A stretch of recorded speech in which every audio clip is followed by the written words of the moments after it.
जय हिंद बच्चों। आप सभी ठीक होंगे ऐसी हम आशा करते हैं।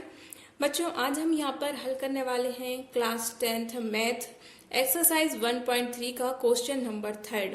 क्वेश्चन नंबर 3 है सिद्ध कीजिए कि निम्नलिखित संख्याएं आपरिमेय हैं। इसके पहले भी क्वेश्चन नंबर 1 और 2 में हम सिद्ध कर चुके हैं। जो संख्याएं दी गई थी वो आपरिमेय हैं। किस प्रकार करते हैं तो लगभग आपको समझ में आ गया होगा। फिर भी अगर आपने उन क्वेश्चन को अभी तक नहीं देखा है तो एक बार जरूर देखिए और उसको अपनी नोटबुक में नोट करना मत भूलिएगा। चलिए स्टार्ट करते हैं। यहाँ पर 3 संख्याएं दी गई हैं जिन्हें हमें सिद्ध करना है कि ये आपरिमेय है। सबसे पहले दिया गया है 1/2। तो इसको हम हल करते हैं। जैसा कि हमने पहले भी हल किया हुआ है कि जो चीज हमसे प्रश्न में पूछी गई है हम उसका उल्टा मान लेते हैं, यानी कि विरोधाभास द्वारा हम क्या मानते हैं, यहाँ पर हम मानते हैं विरोधाभास। विरोधाभास यानी कि जो हमसे प्रश्न में कहा गया, जैसे कहा गया है कि आपरिमेय सिद्ध कीजिए, तो हम उसका उल्टा मान लेंगे कि जो दी गई संख्या है वो परिमेय है। ये होता है विरोधाभास। तो विरोधाभास द्वारा हम मानते हैं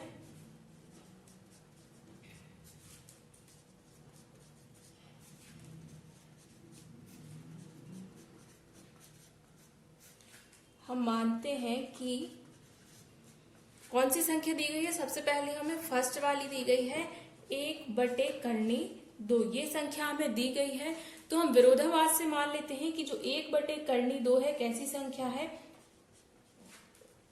परिमेय संख्या है। ठीक है, क्योंकि प्रश्न में तो हमसे कहा गया है कि इसको अपरिमेय सिद्ध कीजिए और हम उसका उलट मान रहे हैं। तो हमने मान लिया कि 1/2 क्या है, परिमेय संख्या है।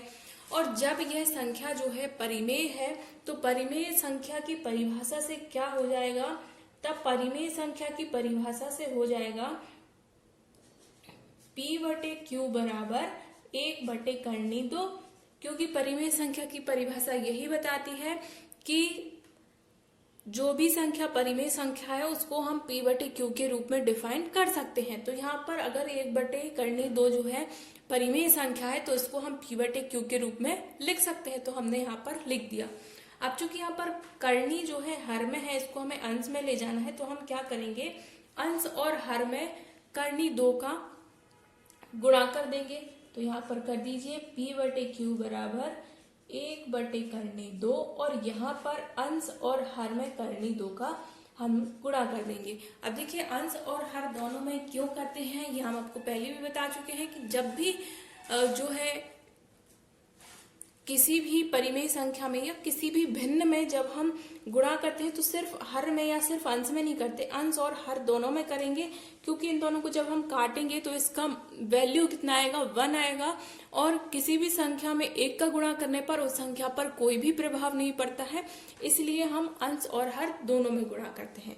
तो ये हमें किस प्रकार मिल जाएगा, P/Q बराबर करनी 2/2।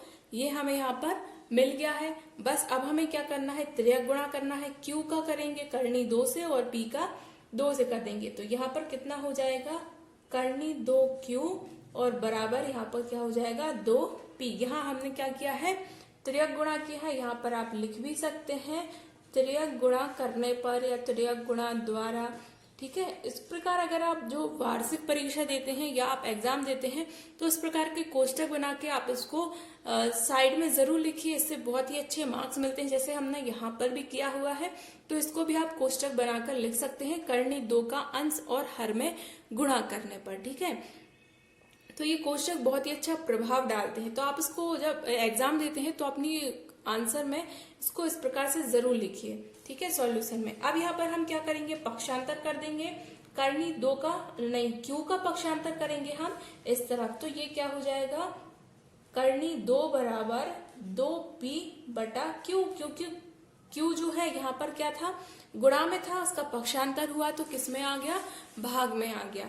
यहाँ पर आप लिख सकते हैं कोष्टक बना के कि पक्षांतर करने पर, पक्षांतर करने पर।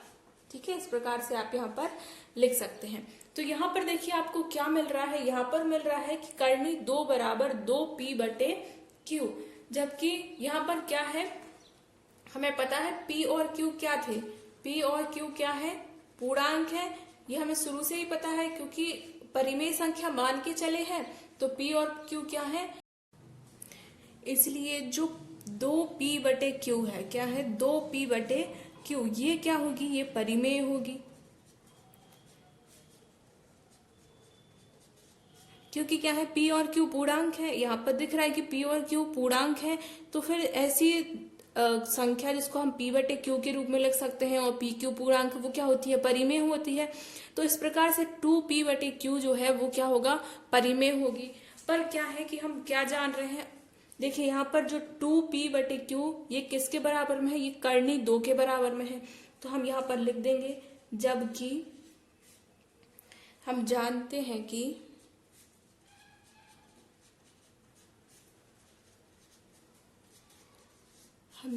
हैं कि कर्णी 2 अपरिमेय है। अब देखिए यहाँ पर जो ये संख्या दी गई है ये किसके बराबर में है, कर्णी 2 के बराबर में है।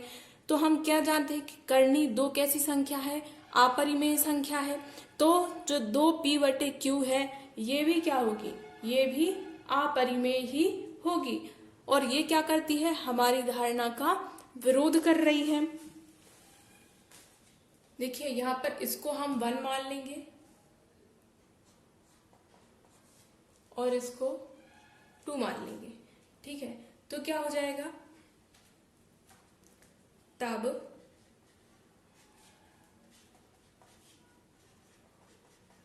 1 और 2 से हमारी धारणा गलत है।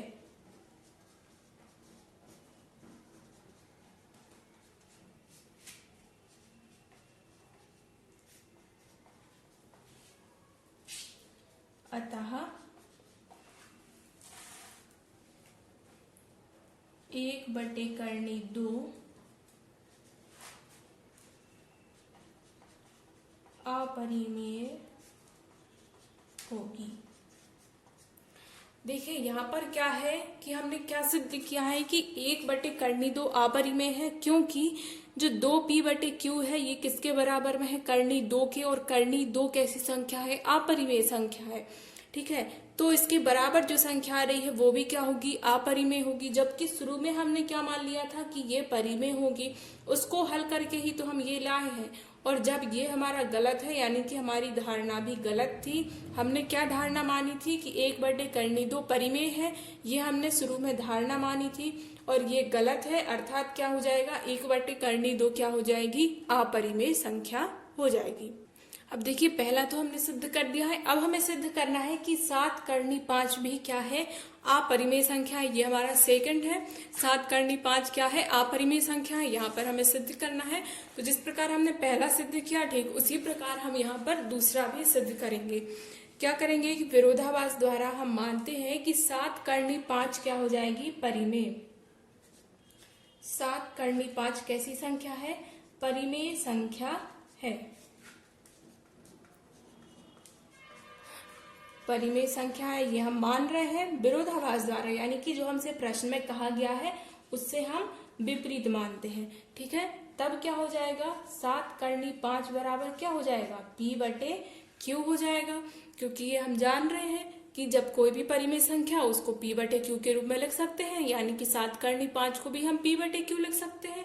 अब यहाँ पर हम 7 का जो है पक्षांतर कर देंगे, तो ये कर्णी 5 बराबर क्या हो जाएगा,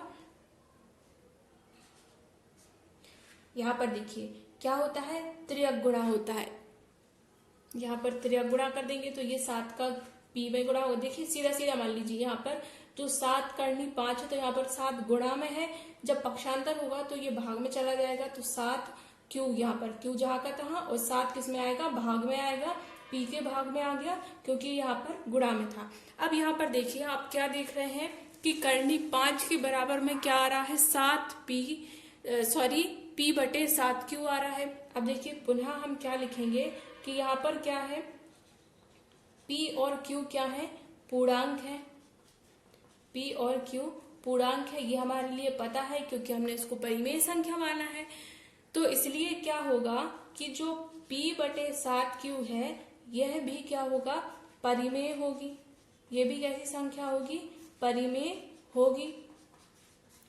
पर देखिए हमें साफ साफ दिख रहा है कि जो करनी 5 है, जो करनी 5 है, ये कैसी संख्या है? अपरिमेय संख्या है। तो यहाँ पर हम ये भी लिख देंगे कि परंतु हम जानते हैं कि करनी 5 अपरिमेय है।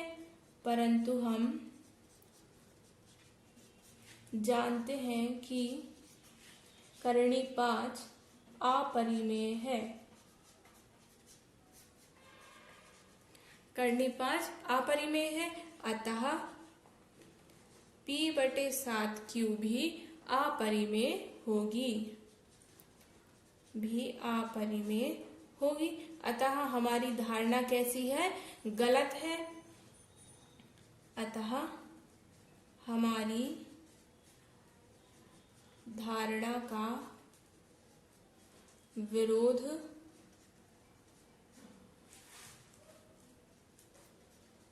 होता है, इसलिए 7 करनी 5 अपरिमेय होगी। इस प्रकार से इस क्वेश्चन का हल हो गया। हमने सिद्ध कर दिया कि 7 करनी 5 भी कैसी संख्या होगी? अपरिमेय संख्या होगी। अब देखिए इसका जो थर्ड क्वेश्चन है, इसमें था 6 धन करनी 2, इसको भी आपको अपरिमेय सिद्ध करना है। तो ये आपका होमवर्क है।